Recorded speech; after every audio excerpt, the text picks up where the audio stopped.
SDM ज्योति मौर्य और मनीष दुबे और आलोक मौर्य की कहानी इन दिनों सुर्खियां बनी हुई है।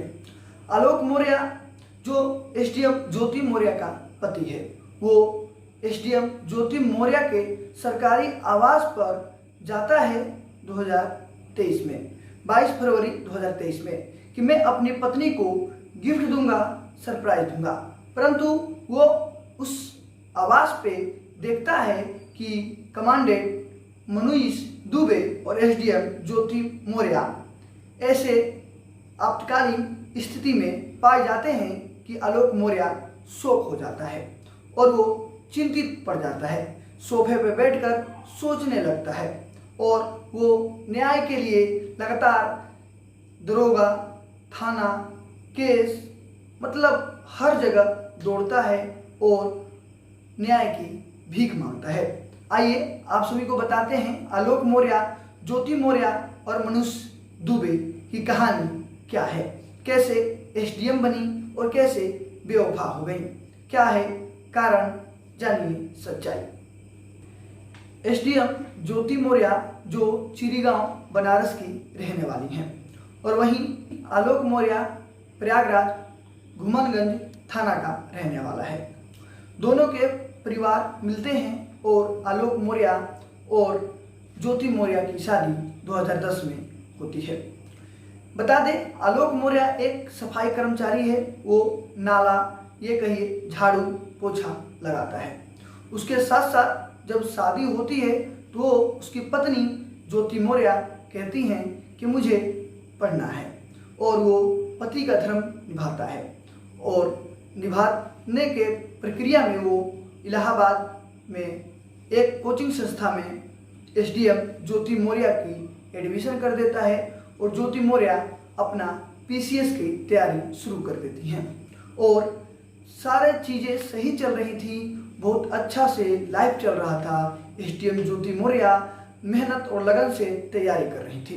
2016 में ज्योति मौर्य 16वीं रैंक पीसीएस में लाती हैं और लड़की की बात किया जाए तो लड़कियों में वो तीसरी नंबर पर आती हैं। परिवार में खुशी का माहौल था। घुमनगंज थाना में, ये कहिए पूरे के पूरे गांव में एकदम एक खुशी का माहौल था। सारे लोग खुश थे, मिठाइयाँ बट रही थी और डीजे बज रहे थे। ज्योति मौर्य, आलोक मौर्य भी काफ़ी खुश थे, एक दूसरे को पसंद भी करते थे। परंतु खुशी तब दुगनी बढ़ गई जब ज्योति मौर्य और आलोक मौर्य का एक नहीं, दो जुड़वे बच्चे होते हैं और उनकी खुशी और बढ़ जाती है। ज्योति मौर्य एसडीएम बन चुकी थी और वो लगातार कई जगह काम कर चुकी थी और काम की प्रक्रिया में उनकी बरेली चीनी मिल में वो जनरल पोस्ट पे काम करने लगी। एसडीएम के पद पर काम करने लगी। उसके साथ साथ वो बहुत अच्छा लाइफ चल रहा था।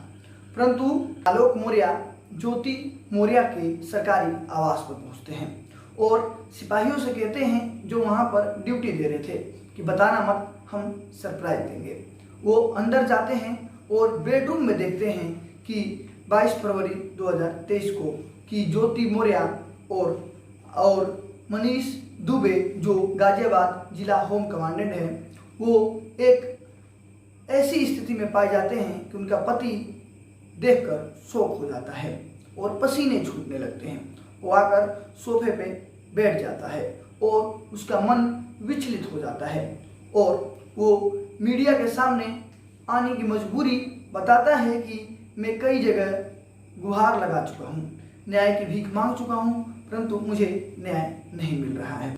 आलोक मौर्य को लगता है कि उसकी बात सुनी नहीं जा रही है, कोई अधिकारी उसकी बात को सीरियस नहीं ले रहा है, कोई अधिकारी उसकी बात को नहीं सुन रहा है। तो मीडिया के सामने आकर कई सबूतों के साथ ज्योति मौर्य पर एक करप्ट ऑफिसर होने का, उसके साथ साथ ये भी बताता है कि मनीष दुबे के साथ उसका अफेयर है। आलोक मौर्य ये भी कहता है कि मैंने ज्योति मौर्य को पढ़ाने के लिए उसको आर्थिक रूप से कई तरह से मदद किया। ये सही बात है क्योंकि एक पति पत्नी एक दूसरे के सहायक होते हैं। इस बात को ज्योति मौर्य ने भी कबूला है।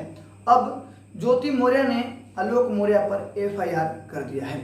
दहेज का केस सामने आया है, उसके साथ साथ 50 लाख रुपया, एक घर जैसे मांगे रखी गई हैं। ये ज्योति मौर्य का केस बता रहा है जो धूमनगंज थाना में एफआईआर किया गया है। अब चर्चा का विषय बना हुआ है ज्योति मौर्य आलोक मौर्य की ये कहानी। काफ़ी लोग इससे प्रेरित हो रहे हैं और काफ़ी लोग इससे इंस्पायर हो रहे हैं।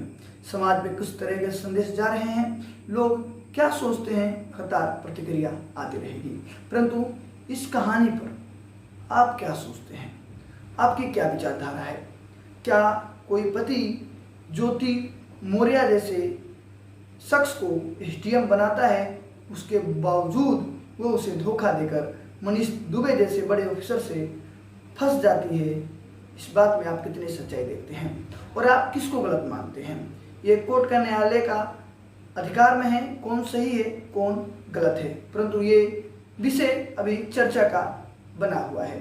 सारे पत्रकार, सारे मीडिया चैनल, सारे लोग जो समाज से जुड़े हैं इस पर प्रतिक्रिया दे रहे हैं। लगातार बेवफा ज्योति मौर्य एसडीएम टैगलाइन चल रहा है।